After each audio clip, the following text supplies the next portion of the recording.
Hello दोस्तों, तो स्वागत है आपका मेरे प्यारे से YouTube चैनल में। तो आज मैं आपको एक ऐसी मूवी के बारे में बताने जा रहा हूँ जो सच्ची घटना पे आधारित है और जिसको सुनने के बाद आपके दिमाग की जड़ें तक हिल जाएंगी। आप सोच नहीं पाएंगे कि इस मूवी पे मैं क्या रिएक्शन दूं, क्या रिएक्ट करूं। तो मैं बात कर रहा हूँ वेलकम होम। एक ऐसी सच्ची घटना पे बनी फिल्म है जिसको देखकर आप कई रातों तक सो नहीं पाओगे। महाराष्ट्र के नागपुर में घटी ये घटना जब लोगों को पता चली तो लोगों के रोंगटे खड़े हो गए और इस घटना पे विश्वास करना लोगों के लिए कठिन था। वेलकम होम की कहानी शुरू होती है नागपुर की दो लड़कियों से जो एक स्कूल में टीचर होती हैं। दोनों लड़कियों में से एक शादीशुदा होती है जिसका नाम अनुजा होता है और दूसरी का नाम नेहा। दोनों लड़कियों को जनगणना कार्यक्रम में लगा दिया जाता है। वो दोनों लड़कियां जनगणना करते करते नागपुर में एक सुनसान जगह पर एक घर दिखता है। दोनों लड़कियां उस घर में जाती हैं। जब अनुजा दरवाजा नॉक करती है तो एक लड़की प्रेरणा जो प्रेग्नेंट है दरवाजा खोलती है। प्रेरणा को देखकर अनुजा को कुछ अजीब सा लगता है। जब घर में एक डरावनी सी और सावित्री और उसका बेटा घनश्याम और एक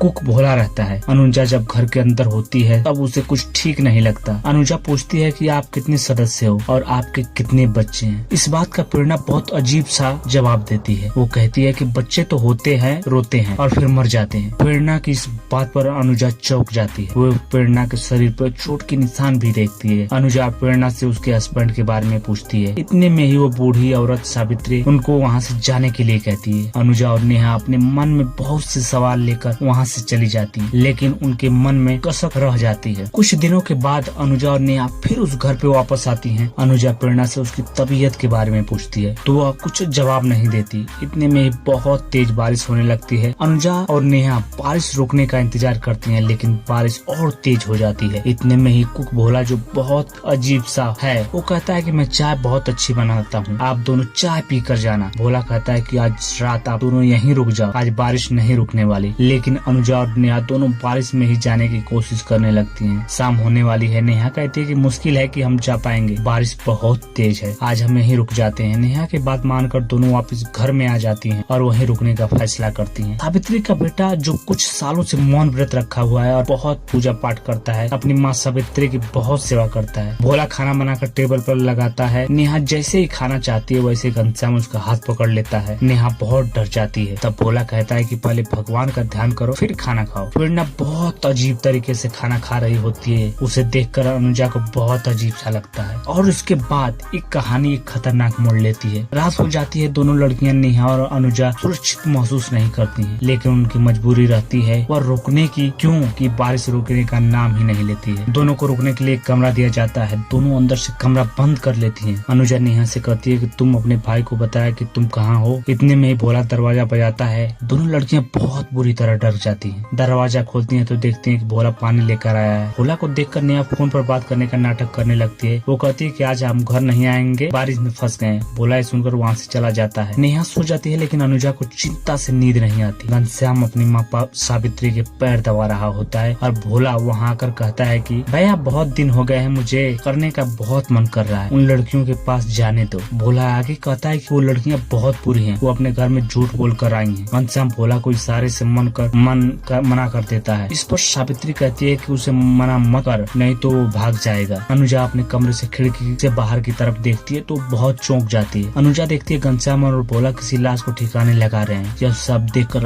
अनुजा के पैरों तले जमीन खिसक जाती है। अनुजा हड़बड़ाकर नेहा को उठाती है और नेहा से कहती है कि उसने एक बाहर लाश देखी। इस पर नेहा कहती है कि तुम्हारा शायद ये भ्रम होगा, लेकिन अनुजा यकीन से कहती है कि उसने बाहर लाश देखी है। फिर दोनों मिलकर निर्णय लेती हैं कि वो वहाँ से रात में ही निकल जाएंगे। दोनों चुपचाप दबे पैर बाहर निकलती हैं। सावित्री वहीं पर सोई रहती है। जब दोनों बाहर निकलकर लाश को खोजने की कोशिश करती हैं तो कोई अधमरा व्यक्ति उनको अचानक से उनका पैर पकड़ लेता है। वो दोनों लड़कियों घबराकर वहाँ से भागने की कोशिश करती हैं। चारों तरफ सिर्फ अंधेरा सुनसान होता है और वहाँ से निकलना नामुमकिन हो जाता है। फिर दोनों लड़कियां ये तय करती हैं कि वो सुबह होते ही वहाँ से निकल जाएंगी। अनुजा और नेहा दोनों चुपके से कमरे में वापस आ जाती हैं और ये दिखाने की कोशिश करती हैं कि जैसा कुछ हुआ ही नहीं। जैसे ही सुबह होती है वो दोनों घर से जल्दी से निकलती हैं और घनश्याम अपनी माँ के बाल बना रहा होता है। तभी घनश्याम से सावित्री कहती है कि दोनों लड़कियां कल रात में बाहर गई थी। यह सुनते ही भोला और घनश्याम बाहर की तरफ भागते हैं। उन लड़कियों को रोकने के लिए घनश्याम और भोला उन पर पत्थर फेंकने लगते हैं और उन्हें रोक लेते हैं। भोला और घनश्याम बेरहमी से अनुजा और नेहा को कैद कर लेते हैं। घनश्याम गुस्से से अंदर जाता है और प्रेरणा बिना कुछ कहे घनश्याम के सामने लेट जाती है और घनश्याम प्रेरणा के साथ शारीरिक संबंध बना आता है और प्रेरणा बिना किसी फीलिंग के सब करवाती रहती है। प्रेरणा के साथ शारीरिक संबंध के बारे में सावित्री को पता होता है। अब यहाँ भोला भी जिद करता है कि उसको भी उन लड़कियों से शारीरिक संबंध बनाना है। इस बार घनश्याम भोला को इजाजत दे देता है। यहाँ अनुजा और नेहा निकलने की कोशिश करती है, लेकिन उन्हें बहुत बुरी तरह मारा जाता है। दोनों लड़कियां पूरी तरह से जख्मी हो जाती। भोला नहाता है और इत्र लगाकर अच्छे से तैयार होकर नेहा के पास जाता है और नेहा का बलात्कार करता है। अनुजा उसको रोकने की कोशिश करती है, दोनों में हाथापाई भी होती है। ऐसे ही दिन बीतने लगते हैं और नेहा का भाई उसको ढूंढते हुए घनश्याम के घर तक आ जाता है। नेहा का भाई फोटो दिखाते हुए पूछता है कि ये लड़की यहीं आई है क्या? तो भोला और घनश्याम कहते हैं कि नहीं, यहाँ कोई नहीं आया। जैसे ही नेहा का भाई लौटने लगता है